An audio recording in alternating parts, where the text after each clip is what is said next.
अक्सर देखा जाता है कि दुख की घड़ी में कुछ नजदीकी रिश्तेदार भी दूर भाग जाते हैं। जो लोग सुख में सबसे अधिक अपनेपन का दिखावा करते हैं, वही कठिन समय आने पर बहाने बनाकर किनारा कर लेते हैं। तब समझ आता है कि रिश्ते केवल खून से नहीं, बल्कि संवेदनाओं और साथ निभाने से बनते हैं। नमस्कार, मैं सिम्मी आज आपको रिश्तों की सच्चाई दिखाती एक ऐसी ही कहानी सुनाऊंगी जिसका शीर्षक है पत्थरों के शहर में। और इस कहानी को लिखा है रिश्तों की बारीकियों को मार्मिकता से चित्रित करने वाली कुशल रचनाकार नीरजा हेमेंद्र जी ने। मैं तीव्र गति से घर के आवश्यक काम समेटकर घर को ताला लगाकर सड़क पर आकर चारों ओर ऑटो के लिए देखने लगी। धूप बहुत तेज थी। दूर दूर तक ऑटो नहीं दिख रहा था। धूप से बचने के लिए मैं वहीं 2 कदम पीछे एक चाय की दुकान के शेड के नीचे खड़ी हो गई। इतनी देर में बाईं ओर से सहसा एक ऑटो आता दिखाई दिया। उसने हाथ दिया। ऑटो तो रुक गया, किंतु उसमें एक सवारी पहले से बैठी थी, जो पुरुष था। ऑटो तो बुकिंग पर है, ऑटो वाले ने सवारी की ओर संकेत करते हुए कहा, और ऑटो आगे बढ़ने लगा। आपको कहाँ जाना है? ऑटो में बैठे पुरुष ने ऑटो रोक कर मुझसे पूछा। मुझे आरके हॉस्पिटल जाना है, मैंने घबराते हुए कहा, और चारों ओर दूसरे ऑटो देखने लगी। आइए, बैठ जाइए, आपको छोड़ता हुआ मैं आगे चला जाऊंगा, मुझे आगे जाना है, उन पुरुष ने कहा। बिना विलंब किए मैं ऑटो में बैठ गई, क्योंकि मुझे इस समय शीघ्र अस्पताल पहुंचने की आवश्यकता थी। घबराहट में मैंने उन पुरुष की ओर देखा भी नहीं, ना कुछ पूछा। अस्पताल आया। मैंने ऑटो वाले को पैसे दिए और शीघ्रता से अस्पताल के गेट की ओर बढ़ गई। अस्पताल के काउंटर पर पहुंचकर मुझे ध्यान आया कि मैंने उन पुरुष को धन्यवाद भी नहीं बोला। अब क्या हो सकता है? वो ना जाने कौन था, कहाँ चला गया होगा। छोड़ो, अब जिस काम से आई हूं उसे करना है। यह सोचकर मैं लिफ्ट की ओर बढ़ गई। कक्ष संख्या 5 में पहुंचकर मैंने शशांक के बेड की ओर देखा। शशांक सो रहा था। उसके हाथों में ग्लूकोज की बोतल चढ़ रही थी। मैं शशांक के बेड के पास स्टूल खींचकर बैठ गई। कुछ मिनट ही हुए थे मुझे बैठे कि कमरे में नर्स ने प्रवेश किया। आते ही मुझे देखकर मुस्कुराई। प्रत्युत्तर में मैं भी मुस्कुरा पड़ी। नर्स को कदाचित पता था कि मेरी मुस्कुराहट सतही है, बनावटी है। सो रहे हैं? कहते हुए नर्स ने शशांक को लगी ग्लूकोज की बोतल में सिरिंज से कुछ दवाइयां इंजेक्ट की। मेज पर रखी फाइल में कुछ लिखा और मुस्कुराती चली गई। इनके खाने के लिए कुछ लाई होंगी। जब भी ये उठें, इन्हें कुछ खाने को दे दीजिएगा। आपको तो बताया गया है कि अभी ठोस आहार नहीं देना है। पतली दलिया या पतली खिचड़ी 2-4 चम्मच देना है। दरवाजे पर पहुंचकर मुझसे कहती हुई नर्स चली गई। मुझे पता है कि शशांक को दलिया पसंद है, इसलिए हल्की मीठी और पतली दलिया बनाकर लाई हूं। मैं स्टूल पर बैठकर शशांक के उठने की प्रतीक्षा करने लगी। एक बार हल्के से शशांक का हाथ हिला और वो पुनः सो गया। कदाचित डॉक्टर ने दवाइयों के साथ उसे नींद की दवा भी दी होगी, जिससे उसकी पीड़ा हल्की हो गई होगी और वो आराम से सो रहा है। कल की ही बात है, जब शशांक पीड़ा से तड़प रहा था, उसे 1 मिनट को चैन नहीं मिल रहा था। तब डॉक्टर ने उसे दर्द निवारक इंजेक्शन दिया, जिससे वो सो सका। शशांक के जगने की प्रतीक्षा करने वाले क्षण मुझे बीते दिनों की स्मृतियों में लेकर जाने लगे। ओह, मात्र 2 वर्ष पूर्व की बात है, जब मेरा और शशांक का विवाह हुआ था। उस समय मैं विज्ञान विषय में स्नातकोत्तर कर रही थी। मेडिकल में चयन ना होने के कारण मुझे स्नातकोत्तर करना पड़ रहा था। वह स्नातकोत्तर का अंतिम वर्ष था। परीक्षा के उपरांत मेरा विवाह हो गया। शशांक सरकारी सेवा में था, अतः मुझे डॉक्टर ना बन पाने या नौकरी में ना आ पाने का कोई दुख ना था। मेरी व शशांक की आवश्यकताएं उसके पैसों से पूरी हो जा रही थीं। शशांक के सगे रिश्तेदारों में शशांक का छोटा भाई व उसकी मम्मी थीं। शशांक का छोटा भाई दूसरे शहर में रहता था, वहीं उसकी नई नौकरी लगी थी। मेरे विवाह के पश्चात शशांक की मम्मी यह बोलकर उसके पास चली गईं कि बहू, अब तू आ गई है, शशांक की देखभाल कर लेगी। छोटा जब से पढ़ रहा है तब से दूसरे शहर में अकेला रह रहा है। वो ना जाने कैसे रहता है, समय पर खाता पीता है कि नहीं, कोई देखने वाला नहीं।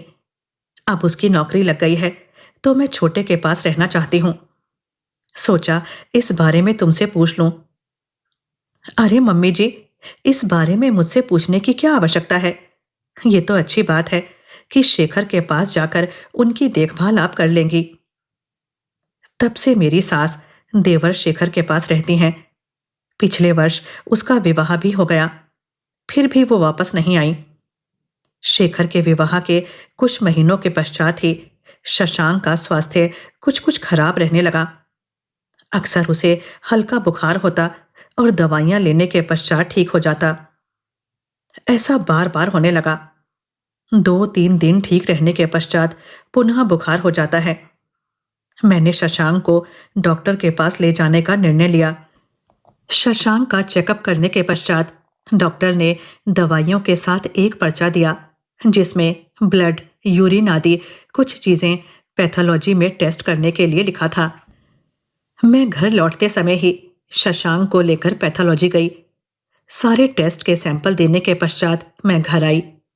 मेरा शरीर थक चुका था। शशांक भी आराम करना चाह रहा था। मैंने उसे थोड़ा सा दलिया बनाकर दिया। तत्पश्चात दवाइयां दी। दवाइयां खाकर शशांक सो गया। थोड़ा दलिया मैंने भी खा लिया और आराम करने के लिए लेट गई। शरीर तो लेट गया, किंतु मन को आराम कहाँ था। मुझे रह रहकर शशांक की चिंता हो रही थी। मन किसी अनजानी बीमारी की आशंका से कांपा जा रहा था। मैं नींद की एक झपकी लेना चाह रही थी, किंतु चिंता के कारण नींद नहीं आ रही थी। शशांक की बीमारी की खबर सुनकर भी उसकी मम्मी अभी तक देखने नहीं आई। शेखर और उसकी पत्नी की तो बात ही छोड़ दें। शशांक की मम्मी कभी कभी फोन पर हालचाल लेती रहती हैं। ना जाने क्या विवशता है कि वो आ नहीं पाती हैं। इस नाजुक घड़ी में मुझे उनकी अत्यंत आवश्यकता थी। मैं स्वयं को अकेला महसूस कर रही थी। सोचते सोचते मुझे नींद आ गई। अभी एक झपकी ही ली थी कि शशांक के खांसने की आवाज आई। मैं तेजी से शशांक के कमरे की ओर भागी। शशांक जाग गया था। उसको पानी दिया। एक घूंट पानी पीकर शशांक ने गिलास वापस कर दिया। मैंने शशांक के माथे पर हाथ रखा। उसे तीव्र ज्वर था। अब मैं क्या करूं? सहसा ध्यान आया कि डॉक्टर ने दवा देकर कहा था कि जब इन्हें ज्वर हो जाए तो दवा दे दीजिएगा। मैंने तुरंत ज्वर की दवा शशांक को दी। वो सो गया। कल मुझे उसके जांचों की सभी रिपोर्टें लेकर अस्पताल जाना रहेगा। आज शाम को ही रिपोर्ट लेने पैथोलॉजी जाना पड़ेगा। आने जाने में लगभग 1 घंटा लगेगा। उतनी देर शशांक अकेले घर में रहेगा। मुझे चिंता होने लगी। कैसे शशांक को 1 घंटे के लिए अकेले छोड़ सकती हूँ? विवशता है। आज तो किसी प्रकार शशांक को अकेले छोड़कर जाना ही पड़ेगा। रिपोर्ट लाने के पश्चात मैं शशांक की मम्मी को फोन कर आने के लिए कहूंगी। शशांक की अस्वस्थता के बारे में भी उन्हें बताऊंगी। शाम को मैं रिपोर्ट लेकर आ गई। शशांक के कमरे में ही बैठकर उसकी मां को फोन किया और कुछ दिनों के लिए उन्हें यहां आने के लिए कहा। ठीक है, शाम को मैं फोन कर तुम्हें बताऊंगी। शशांक की मम्मी ने कहा। मन बहुत घबरा रहा है मम्मी जी, 1-2 दिन के लिए ही सही आ जाइएगा। उनके फोन रखने से पूर्व मैंने शीघ्रता से अपनी बात कह दी। मैं सोचने लगी कि इसमें सोचकर क्या बताना है। बेटे की बीमारी सुनकर तो उन्हें शीघ्र आना चाहिए। अब देखते हैं कि शाम को वो क्या बताती हैं। मैं अपने काम में लग गई। शाम को शशांक की मम्मी का फोन नहीं आया। मैं अपने काम में व्यस्त रही। अगले दिन 10 बजे शशांक को लेकर डॉक्टर के पास गई। शशांक की रिपोर्ट देखकर डॉक्टर के चेहरे की चिंता मुझसे छुपी नहीं थी। इन्हें भर्ती करना पड़ेगा, डॉक्टर ने कहा। डॉक्टर साहब, चिंता की तो कोई बात नहीं है, मैंने डॉक्टर से पूछा। नहीं नहीं, डॉक्टर ने कहा। सिस्टर, कौन सा बेड खाली है? डॉक्टर ने पहले ही फोन से बेड के बारे में सिस्टर से बात कर ली थी। बेड नंबर 4 खाली है, उसी पर इन्हें कर दे रही हूं। प्राइवेट रूम तो नहीं चाहिए? सिस्टर ने पूछा। नहीं नहीं, मैंने तत्काल उत्तर दिया। मैं जानती थी कि शशांक की बीमारी में दवाइयों के साथ घर भी चलाना रहता है। शशांक नौकरी पर नियमित नहीं जा पा रहा है। अनेक समस्याओं को मैं फेस कर रही हूं, विशेषकर आर्थिक। ऐसे मौके पर काम वाली काम छोड़कर गई तो मैंने दूसरी नहीं रखी, क्योंकि उसे सैलरी देने वाले पैसे बचाकर मैं शशांक की आवश्यकता के लिए रखना चाहती थी। अतः घर के सभी काम स्वयं कर ले रही हूं। मैं जानती थी कि प्राइवेट अस्पतालों के वार्ड का किराया बहुत महंगा होता है। मैं शशांक को लेकर जनरल वार्ड में भी रह लूंगी। शशांक को बेड मिल गया। मैं शशांक के साथ वार्ड में आ गई। मेरे पास शशांक की दवाइयां, एक बोतल पानी और कुछ पैसे जो आने जाने के किराए के लिए थे, वही पर्स में रखे थे। इसके अतिरिक्त उस समय मेरे पास कुछ नहीं था। मैं सोच रही थी कि घर जाकर शशांक के खाने के लिए कुछ बना लाऊं, क्योंकि डॉक्टर ने थोड़ा थोड़ा तरल पदार्थ 2-2 घंटे पश्चात देने के लिए कहा है। 2 घंटे से अधिक हो गए मुझे और शशांक को यहाँ आए हुए। मम्मी का फोन आया था क्या? मैं समझ गई कि शशांक ने मेरे चेहरे पर चिंता की लकीरों को पढ़ लिया है। नहीं, अभी तो नहीं आया, समय मिलेगा तो करेंगी, मैंने सामान्य होते हुए कहा। मैं नहीं चाहती थी कि पारिवारिक बातों से शशांक को थोड़ी भी चिंता हो। वो चिंता रहित रहे और शीघ्र स्वस्थ हो जाए। मुझसे नहीं रहा गया और मैंने अपने बगल वाले बेड पर लेटे पेशेंट के घर वालों से कहा कि क्या वो थोड़ी देर के लिए मेरे पति का ध्यान रख लेंगे। मैं घर से इनके लिए भोजन लेने जा रही हूँ। हाँ हाँ, हम में से कोई ना कोई यहाँ रहता है। पानी आदि आपने मेज पर रख ही दिया है। कोई दिक्कत आई तो नर्स को भी बुला देंगे। आप जाइए और भोजन लेकर आ जाइए। वैसे अस्पताल में भी किचन की सुविधा है, जहां पेशेंट और उनके घर वालों के लिए भोजन उपलब्ध रहता है। उनमें से एक महिला ने कहा। हाँ, किंतु इनके लिए अलग तरह का भोजन चल रहा है, जो मुझे बनाना है। मैं तो इन्हें डॉक्टर साहब को दिखाने के लिए लाई थी। मुझे पता नहीं था कि आज ही इन्हें एडमिट कर लेंगे।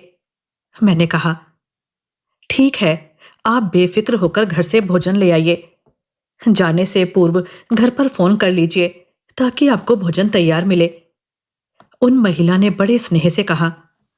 उनकी बात का कोई उत्तर ना देकर शशांक को एक बार देखकर मैं बाहर निकल आई। घर से भोजन और आवश्यक वस्तुओं के साथ वापस अस्पताल आ रही थी कि उन सज्जन ने, जो मुझे कार्यालय जाते समय सुबह अस्पताल छोड़ा था, पुनः मिल गए और मुझे अपने ऑटो में बिठा लिया। घर में काम समेटने में भी कुछ समय लगा। मैं चिंतित थी कि शशांक ना जाने कैसा होगा। तीव्र गति से शशांक के पास गई। वो तकिए का टेक लगाकर थोड़ा सा बैठा था। मुझे देखकर उसके चेहरे पर हल्की सी मुस्कुराहट आ गई। मैंने शशांक के बगल के बेड पर बैठे लोगों को धन्यवाद दिया। नहीं बेटा, इंसान ही इंसान के काम आता है, इसमें धन्यवाद देने जैसा कुछ नहीं है। हमने कुछ नहीं किया, इन्होंने हमसे कुछ नहीं मांगा। हमने पानी के लिए पूछा भी, इन्होंने मना कर दिया। उन महिला ने कहा। मैं अपने लाए थैले में शशांक के लिए भोजन, पानी की एक और बोतल, कुछ कपड़े और हल्के बिस्कुट के कुछ पैकेट, प्लेट, चम्मच लेकर आई थी। मैं शीघ्रता से लंच का डिब्बा खोलकर थोड़ी सी दलिया प्लेट में निकालकर शशांक को खिलाने लगी। लाओ, मुझे दो, मैं खा लूंगा।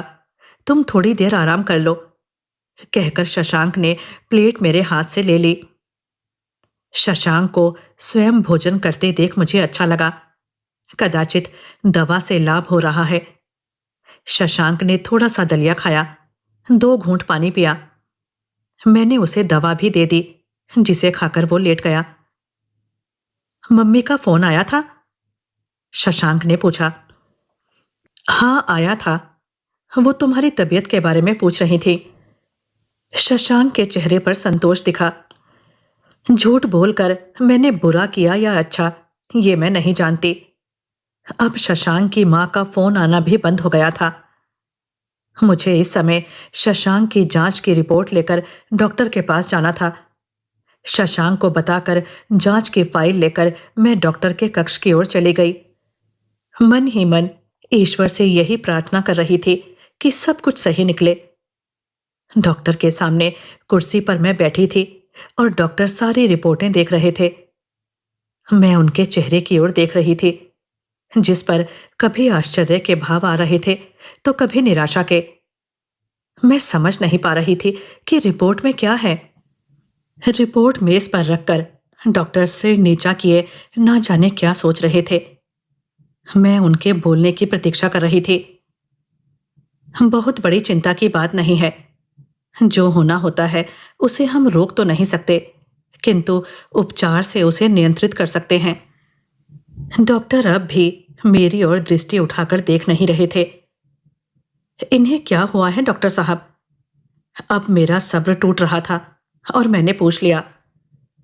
आपके पति को ब्लड, यानी कि उनका ब्लड कैंसर की प्रारंभिक अवस्था है। घबराने की कोई बात नहीं, उपचार द्वारा उसे नियंत्रित किया जाएगा।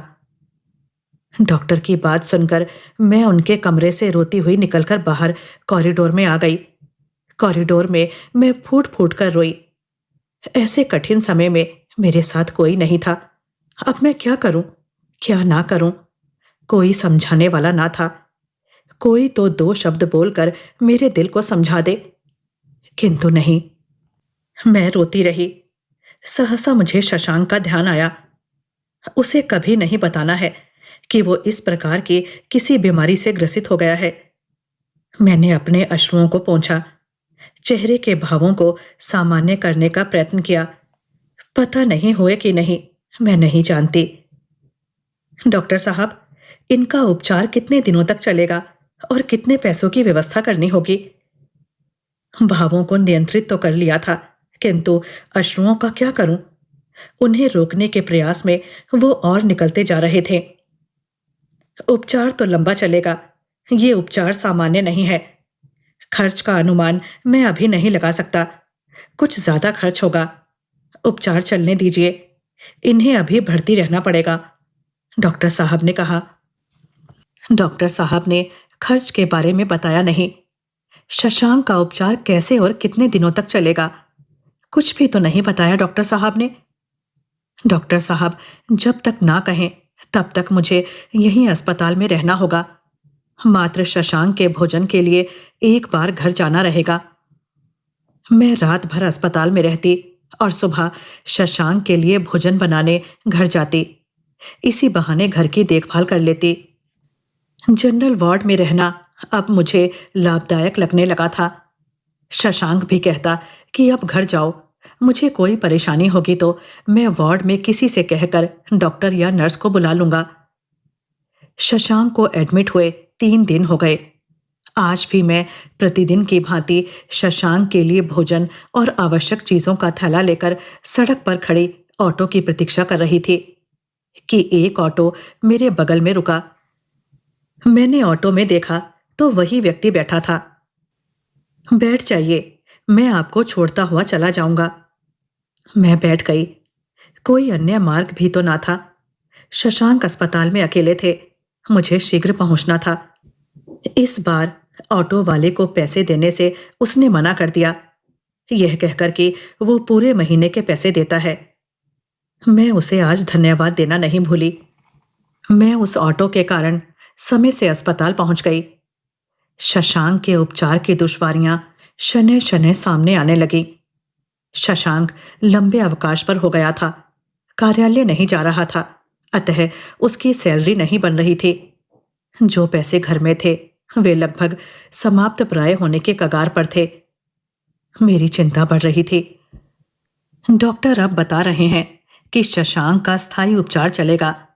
जब तक उसका उपचार चलेगा, वो ठीक रहेगा। तो क्या उपचार ना होने पर शशांक की बीमारी बढ़ जाएगी? सोचकर मेरा मन आशंकित होने लगा। मेरे विवाह के समय मुझे कुछ गहने मिले थे। उन्हें बेचकर मैं शशांक का उपचार कराऊंगी। तब तो शशांक ठीक हो जाएगा। अगले दिन मैं घर से सड़क पर ऑटो के लिए खड़ी ही हुई कि उस व्यक्ति को ऑटो लेकर पहले से खड़ा पाया। आइए, आपकी ही प्रतीक्षा कर रहा था, उस व्यक्ति ने कहा। मुझे ऑटो को देखकर तसल्ली हुई। मैं बैठ गई। अन्यथा ना लीजिए तो अपना मोबाइल नंबर मुझे दे दीजिए, ताकि यदि कभी आप पहले चली जाएं तो मुझे बता दें और मैं रुककर प्रतीक्षा नहीं करूंगा। कभी मैं शीघ्र आ जाऊं तो आपको बता दूं कि मैं प्रतीक्षा कर रहा हूं। मैं पुनः कह रहा हूं, मेरी बात को आप अन्यथा ना लीजिएगा, उस व्यक्ति ने कहा। मुझे अस्पताल शीघ्र पहुंचना रहता है, अतः मैंने उस व्यक्ति को अपना नंबर दे दिया। प्रतिदिन साथ आने जाने में और बातों बातों में पता चला कि उस व्यक्ति के 2 बच्चे हैं, एक बेटा, एक बेटी। बेटी के पैदा होने के दौरान उनकी पत्नी नहीं रही। कहते कहते उस व्यक्ति के नेत्र भीग गए। मैं भी उससे अपनी समस्या कब तक छुपाती। प्रतिदिन अस्पताल जाना, उसका कारण मैंने बताया। शशांक की बीमारी के बारे में सुनकर वो चिंतित हो उठा। अस्पताल कितने दिनों तक आना रहेगा? उस व्यक्ति ने मुझसे पूछा।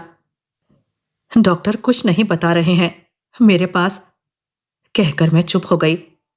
मैं ये क्या करने जा रही थी? किसी गैर पुरुष को अपनी आर्थिक परेशानी बताने का क्या लाभ? मैं चुप हो गई। आज मुझे यह भी एहसास हो रहा था कि जनरल वार्ड में शशांक को भर्ती कर मैंने अच्छा किया। मेरे वहां ना रहने पर वो किसी ना किसी की मदद ले लेता है। मैं कहना नहीं चाहता और कदाचित इस बीमारी के बारे में डॉक्टर ने भी पूरा नहीं बताया हो आपको। ब्लड कैंसर के बारे में कुछ जानकारी आप गूगल पर सर्च कर लीजिएगा, उस व्यक्ति ने कहा। अस्पताल आ गया। मैं उतर गई। उसका ऑटो आगे बढ़ गया। आज पहली बार मैं वहीं अस्पताल के बाहर ठहर कर उस व्यक्ति के ऑटो को देखती रही। मैं यही सोच रही थी, शायद ये समझ रहा है कि मैं इस बीमारी के बारे में जानती नहीं हूं। शशांक की बीमारी के बारे में जब से मुझे पता चला है, मैं बिल्कुल टूट चुकी हूं। ना जाने किस आशा में चल फिर रही हूं। रोते रोते मेरे अश्रु सूख गए हैं। मैं जानती थी कि शशांक का स्वस्थ होना ईश्वर की इच्छा और किसी चमत्कार पर ही निर्भर है। मैं तो उस समय भी सदमे में आ गई थी जब विवाह के पश्चात मुझे पता चला कि शशांक की मम्मी उसकी सौतेली मम्मी है। छोटा बेटा शेखर उनका अपना बेटा है। शशांक के पिता ने उसकी मां को छोड़कर दूसरा विवाह कर लिया था। शशांक की मां तो इस सदमे से दुनिया से शीघ्र चल बसी। शशांक के विवाह के लगभग 6 माह पश्चात उसके पिता सहसा हृदयाघात से चल बसे। शेखर बाहर रहकर पढ़ा था। घर का खर्च, शेखर की मोटी फीस, शशांक के पैसों और उनके पिता की पेंशन से चलती। शशांक की सैलरी से कुछ भी बचता नहीं था। वो पूरे पैसे भाई की फीस और ठीक से घर चलाने के लिए मां को दे दिया करता था। एक दिन उसने बातों बातों में जब यह कहा कि ये मम्मी उसकी दूसरी मम्मी हैं, किंतु हमारी सगी मम्मी की भांति ही मुझे प्यार करती हैं, तब मुझे पता चला कि शशांक की मम्मी उसके पापा की दूसरी पत्नी हैं। उन दिनों शशांक या मैं भी नहीं समझ पाए कि वो अपने लड़के की नौकरी लगते ही चली जाएंगी, हमसे मुंह मोड़ लेंगी, हमारे दुख सुख में भी नहीं खड़ी होंगी। इस समय मात्र मैं ही हूं शशांक के लिए, किंतु मेरे लिए कोई नहीं है। उस व्यक्ति का ऑटो दृष्टि से ओझल हो चुका था। मैं शशांक के कक्ष की ओर बढ़ चली। मुझे देखकर शशांक के चेहरे पर फीकी मुस्कान आ गई। स्टूल खींचकर मैं उसके पास बैठ गई। मैंने उसे पीने को पानी दिया। अब भैया की तबीयत कैसी है? पड़ोस के बेड के मरीज के पास बैठी महिला ने पूछा। हाँ, अब ठीक है, मैंने कहा। मेरी बात सुनकर शशांक मेरा चेहरा देखने लगा, जैसे मैंने कुछ गलत बोल दिया हो। भोजन निकालूं? मैंने शशांक से पूछा। हाँ, जितने दिन हों उतने दिन इस पेट को कुछ तो चाहिए ही। तुम्हारे लिए कुछ नहीं कर पाया, नाहक तुम्हें परेशान करके जाऊंगा। कहते हुए शशांक की आंखें डबडबा आईं। शशांक की बात सुनकर मैं आश्चर्यचकित हो गई। क्या उसे अपनी बीमारी के बारे में पता चल गया है, जो ऐसी बातें कर रहा है? पता चला है तो कैसे? मैंने तो उसे बताया नहीं। मैं चिंतित हो उठी। शशांक को कैसा बुरा अनुभव हो रहा होगा, कितनी निराशा उसके मन में भर गई होगी। ओह, अब इन चिंताओं से मैं शशांक को बाहर कैसे निकालूंगी? मैंने स्वयं को नियंत्रित किया। एक प्लेट में शशांक के लिए थोड़ी सी खिचड़ी निकाली और उसे अपने हाथों से खिलाने का प्रयास किया, किंतु उसने चम्मच अपने हाथ में पकड़ लिया और स्वयं खाने लगा। आज तुम्हारे जाने के पश्चात मैंने सिस्टर से पूछा कि मुझे हुआ क्या है। मैं बीमार हूं और मुझे ही अपनी बीमारी के बारे में नहीं पता। है ना अचंभे की बात? सिस्टर की बातों से प्रतीत हुआ कि मैं आने वाली दीपावली शायद ही देख पाऊं, जो कि 1.5 या 2 महीने में आने वाली है।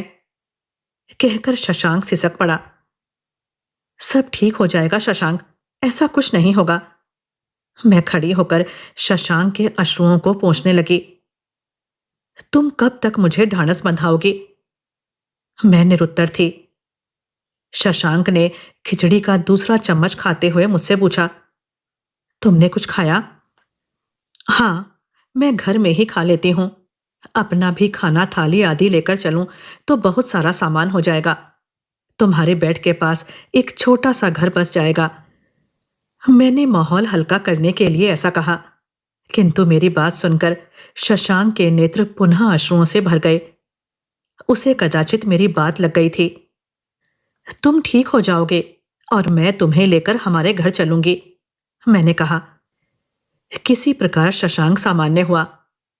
ये लीजिए मैडम, ये कुछ दवाइयां मंगानी पड़ेंगी और ये बिल भरना है। नर्स आ चुकी थी और उन्होंने 2 पर्चे पकड़ाते हुए मुझसे कहा। मैंने पर्चे पकड़ लिए। नर्स के जाने के पश्चात दोनों पर्चों पर लिखे पैसों को देखा। बिल की राशि देखकर मैं लड़खड़ा गई। झट से स्टूल पर बैठ गई। शशांक को नींद आ रही थी।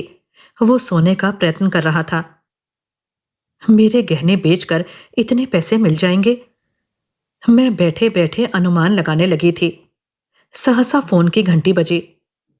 अरे, ये तो उस व्यक्ति का फोन है जिसके ऑटो में मैं प्रतिदिन आती हूँ। आज उसने पहली बार फोन किया है, ना जाने क्या बात है। मैं फोन लेकर कॉरिडोर में आ गई। हेलो, कहिए, क्या बात है? सब ठीक है? मैंने पूछा। हाँ, मैं ठीक हूं। मैं सुबह आपसे पूछना भूल गया था कि यदि पैसों की कोई दिक्कत आ रही है तो मैं कुछ मदद कर सकता हूं। मैं जानता हूं कि यह एक खर्चीला इलाज है। मैं यह भी जानता हूं कि घर में कमाने वाले आपके पति ही अस्वस्थ हैं, तो पैसों की समस्या आ सकती है। कोई भी आवश्यकता हो तो आप निसंकोच मुझसे कह सकती हैं। मैं खामोशी से उनकी बातें सुन रही थी। मैं जानता हूं कि रिश्ते में मैं आपका कोई नहीं लगता, किंतु इंसान तो हूं। आप बिल्कुल फिक्र ना कीजिए। इसके बदले मैं आपसे कोई भी अपेक्षा नहीं करूंगा। आप मुझे गलत ना समझिएगा। उस व्यक्ति के स्वर में अत्यंत विनम्रता व आग्रह था। अभी तो कोई आवश्यकता नहीं है, जब होगी तब अवश्य बताऊंगी। आपने मेरी परिस्थितियों को समझा, इसके लिए बहुत बहुत धन्यवाद, मैंने कहा और फोन रख दिया। रात में शशांक के रूम में मैं फर्श पर चादर बिछाकर सोती थी। सुबह शशांक को ब्रश कराकर, कपड़े बदलकर, चाय बिस्कुट खिलाकर घर के लिए निकलती। जब से शशांक भर्ती हुआ है, प्रतिदिन की यही चर्या है मेरी। आज सुबह मैं घर के लिए निकली थी तथा सड़क पर ऑटो के लिए खड़ी ही हुई थी कि आइए चलते हैं का स्वर सुनकर अपने सामने सड़क के किनारे देखा तो वही व्यक्ति एक वृक्ष की छांव में ऑटो लेकर खड़े थे। आइए घर चलते हैं, मुझे अपनी ओर देखते पाकर उन्होंने कहा। मेरे कदम स्वतः उसकी ओर बढ़ गए। मैं ऑटो में बैठ गई। आपको कैसे पता चला कि मैं इसी समय घर के लिए निकलती हूं? मैंने आज उस व्यक्ति को ठीक से देखा। एक अधेड़ उम्र, गेहुए रंग का व्यक्ति, जिसके बाल आधे से अधिक पक गए थे। चेहरे पर अधपकी हल्की दाढ़ी, जिसे कदाचित वो इसी ढंग या स्टाइल कहें ऐसे ही रखता होगा। साधारण पैंट शर्ट और पैरों में पंप शू।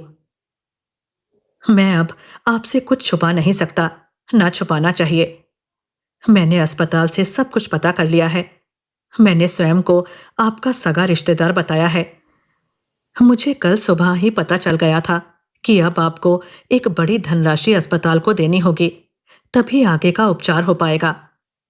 जैसे ही आपके हाथ में बिल का पर्चा आया, मैंने मदद के लिए फोन किया था ताकि आप परेशान ना हो, कहकर वो व्यक्ति मेरी ओर देखने लगा। उसकी बात सुनकर मैं रोने लगी। गहने बेचकर मैनेज करने की कोशिश करूंगी। आपको परेशान होने की आवश्यकता नहीं है। मेरी चिंताओं को समझ रहे हैं, यही बहुत है मेरे लिए। मैंने रुमाल से अपने अश्रु पोंछते हुए कहा। मुझे कोई अधिकार नहीं है कि मैं आपके अश्रुओं को पोंछ सकूं, किंतु आप अपने गहनों को बेचने के लिए हाथ ना लगाइएगा। मैं आज शाम को ही अस्पताल के सभी बिल भर दूंगा। दवाइयों वाला पर्चा दे दीजिए, आते समय दवाइयां लेता आऊंगा। उस व्यक्ति ने कहा। आपका नाम क्या है? अपने घर के दरवाजे पर उतरने से पूर्व मैंने उनसे पूछा। प्रथमेश, कहकर वो व्यक्ति हंस पड़ा। प्रथमेश, नाम तो अच्छा है। ऑटो से उतरकर उसका नाम बुदबुदाती हुई मैं घर में गई और शीघ्रता से सारे काम करने लगी ताकि शशांक के पास जाने में विलंब ना हो। मैं ऑटो लेकर बाहर आपकी प्रतीक्षा कर रहा हूं, आप आराम से आइएगा। अगले दिन मेरे घर से निकलने से पूर्व प्रथमेश का फोन आया। हाँ हाँ, मैं तैयार हूं, आ ही रही हूं, कहकर शीघ्रता से मैंने अपना काम समेटा। प्रथमेश भी समय पर कार्यालय पहुंच जाएगा, मेरी वजह से उसको देर ना हो, यह सोचते हुए मैंने शीघ्र घर को लॉक किया, बाहर निकल आई। ऑटो में बैठी तो प्रथमेश ने एक थैला मुझे दे दिया। इसमें कुछ फल और ड्राई फ्रूट हैं। ये सब शशांक को तो अभी मना है, ये सब आपके लिए हैं, प्रथमेश ने कहा। किंतु मेरे लिए क्यों? मैंने संकोच के साथ थैला पकड़ते हुए कहा। शशांक को तो हल्का भोजन देना होता है, किंतु आपको बाहर भीतर का सारा काम करना होता है, जिसके लिए शरीर को ताकत की आवश्यकता होती है। आप अपने स्वास्थ्य व भोजन पर ध्यान नहीं देती हैं, अपने लिए कुछ नहीं बनाती हैं, क्योंकि आपके पास अपने लिए समय ही नहीं है। आपको अधिकांश समय शशांक के पास रहना पड़ता है, कहकर प्रथमेश मुस्कुरा पड़ा। उसके साथ मैं भी मुस्कुरा पड़ी। मुझे लगा कि बहुत दिनों पश्चात मैं मुस्कुराई हूं। मैं मुस्कुराने की स्थिति में नहीं हूं, अतः मैंने अपनी मुस्कुराहट को तुरंत समेट लिया। मुझे मुस्कुराते देख प्रथमेश कुछ कहना चाहता था, किंतु चुप रह गया। मेरी दिनचर्या इसी प्रकार चलती रही। प्रथमेश के कारण मेरी मुश्किलें आसान हो रही थीं।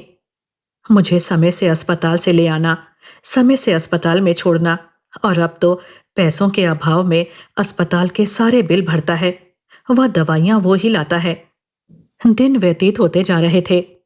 अक्टूबर और नवंबर, जो कि पर्वों के महीने हैं, कब आए और कब गए कुछ पता नहीं चला। सर्दियां भी आ गईं, किंतु 6 माह हो गए थे, शशांक घर नहीं आया। उसका स्वास्थ्य गिरता जा रहा था। सर्दियां ही तो भारी पड़ीं। शशांक ने मौसम बदलने की प्रतीक्षा नहीं की, मेरे बारे में भी नहीं सोचा और इस दुनिया से मुंह मोड़ लिया। अस्पताल से ही मैंने सबसे पहले शशांक की मम्मी को फोन किया, तत्पश्चात प्रथमेश को। आखिर उसे क्यों ना करती? शशांक का लंबा उपचार, समय से अस्पताल लाना और अस्पताल छोड़ना, अस्पताल का पूरा खर्च, साथ ही मेरे लिए भी घर का खर्च। मुझे मानसिक व भावनात्मक सहारा बिना किसी शारीरिक आकर्षण या स्वार्थ के। तो ऐसे अवसर पर मैं उसे क्यों ना फोन कर बुलाती? इतनी स्वार्थी और भीरू तो नहीं बन सकती मैं। शशांक की माँ, भाई, उसकी पत्नी सब आए। प्रथमेश भी आ गया। उसका चेहरा पीड़ा में डूबा हुआ लग रहा था। शशांक के परिवार को देखकर मैं यही सोच रही थी कि काश ये लोग उसके जीवित रहते आ जाते तो शशांक की उम्र कुछ दिन और बढ़ जाती। वो कितनी उम्मीदों से प्रतिदिन अपनी मम्मी के फोन आने के बारे में पूछा करता। मैं उससे कितना और कब तक झूठ बोलती। मैं हर बार यही कहती कि मम्मी जी को समय नहीं मिला होगा। मम्मी जी को आज समय मिला जब शशांक नहीं रहा। शशांक के परिवार से कोई भी शशांक के बारे में कुछ जानना चाहता, मैं कोई उत्तर ना देती। जब उसका हाल पूछना चाहिए था तब तो किसी ने नहीं पूछा। अब पूछने और मेरे बताने का कोई औचित्य नहीं था। बहू, ये कौन है जो अस्पताल का बिल वगैरह भरकर शशांक को ले चलने की सारी तैयारी कर रहे हैं? प्रथमेश को दौड़ भाग करते देख शशांक की मम्मी ने पूछा। ये हमारे परिवार के ही सदस्य हैं, आप नहीं पहचान पा रही हैं। मैंने इतना ही कहा और शशांक की मम्मी चुप हो गईं। अगले दिन शशांक से अंतिम बार मिलकर मैं अकेली हो गई। 1-2 घंटे रुकने के पश्चात शशांक की मम्मी का परिवार चला गया। तुम चाहो तो इस घर में रह सकती हो। हमने अपना एक घर ले लिया है। तुम शशांक की पत्नी थी, इसलिए हमने ऐसा निर्णय लिया है। अब तुम किसी के साथ कुछ भी करने के लिए स्वतंत्र हो। कोई देखने और रोकने वाला तो रहा नहीं। जाने से पूर्व शशांक की मम्मी ने प्रथमेश की ओर देखकर कहा, वाह, ये आप कह रही हैं? बेटा जिंदा रहा तो प्रतिदिन मम्मी का फोन आया, मम्मी का फोन आया करके पूछता रहा। बेटे को देखने आना तो दूर, आपने फोन करके हाल पूछना भी आवश्यक नहीं समझा। किसी प्रकार की आर्थिक सहायता के लिए नहीं पूछा, जबकि आपको भी पता होगा कि इस समस्या के उपचार में कितने पैसे लगते हैं। मैंने सब कैसे किया, ये आप पूछ भी नहीं रही हैं, ना मैं बताने जा रही हूं। आप किस मुंह से मेरे ऊपर कीचड़ उछाल रही हैं? आप स्वयं का आकलन कीजिए। आप शशांक की सौतेली मां थीं और आपने अपना फर्ज मानवता वाला नहीं, सौतेली मां से भी अधिक निष्ठुर औरत वाला निभाया। इसे मैं कभी नहीं भूल पाऊंगी। शशांक मेरा पति था। जब तक मैं जीवित रहूंगी वही मेरा पति रहेगा, शरीर से ना सही। चलो बेटा, हम ये सब सुनने नहीं आए हैं। अभी मैं और कुछ कह पाती, शशांक की मम्मी ने शेखर से कहा, बिना कोई उत्तरदायित्व उठाए सुनाने आई हैं? जो मेरे कुछ नहीं लगते उनकी कोई बात सहन नहीं कर पाऊंगी, ये बात सदा स्मरण रहे। मैंने शशांक की मम्मी से कहा। शशांक की मां अपने परिवार के साथ बाहर निकल गईं। प्रथमेश मेरे सोने घर में मेरे साथ बैठा था। शाम गहराने लगी थी। तुम्हारे बच्चों के साथ कौन है? वे अकेले होंगे। सहसा मुझे प्रथमेश के दोनों बच्चों का ख्याल आया। उनके साथ मेरी कामवाली होगी। प्रथमेश ने कहा, मैं घर जा रहा हूं। कामवाली के हाथ मैं तुम्हारे लिए भोजन भेज दूंगा। वो तुम्हारे साथ आज रात में यहीं रहेगी। कल मंदिर में चलकर कुछ सांसारिक कर्म पूजा आदि हैं, वो कर लेना। कहकर प्रथमेश ने ऑटो वाले को फोन किया। ऑटो आ गया। प्रथमेश चला गया। कुछ ही देर में प्रथमेश की काम वाली ऑटो से आ गई। उसके बहुत कहने पर मैंने बहुत थोड़ा भोजन किसी प्रकार किया। रात भर मैं जागती रही।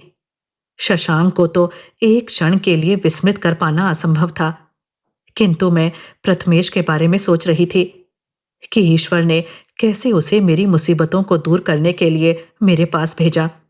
कदाचित प्रथमेश ईश्वर का प्रतिरूप बनकर ही मेरे पास आया है। मैं अपने आगे के जीवन का मार्ग कैसे तय करूंगी, यह मैंने सोच लिया है। प्रथमेश ने कहा है कि शशांक के स्थान पर मुझे नौकरी के लिए आवेदन देने हेतु मेरे साथ कार्यालय चलेगा। आत्मनिर्भरता के रास्ते पर चलने के लिए प्रथमेश मेरा साथ अवश्य देगा। स्त्री के संघर्ष और आत्मसम्मान की इस सुंदर कहानी के लिए नीरजा हेमेंद्र जी को हार्दिक धन्यवाद। अब मुझे आज्ञा दीजिए, फिर आऊंगी एक और कहानी के साथ। धन्यवाद।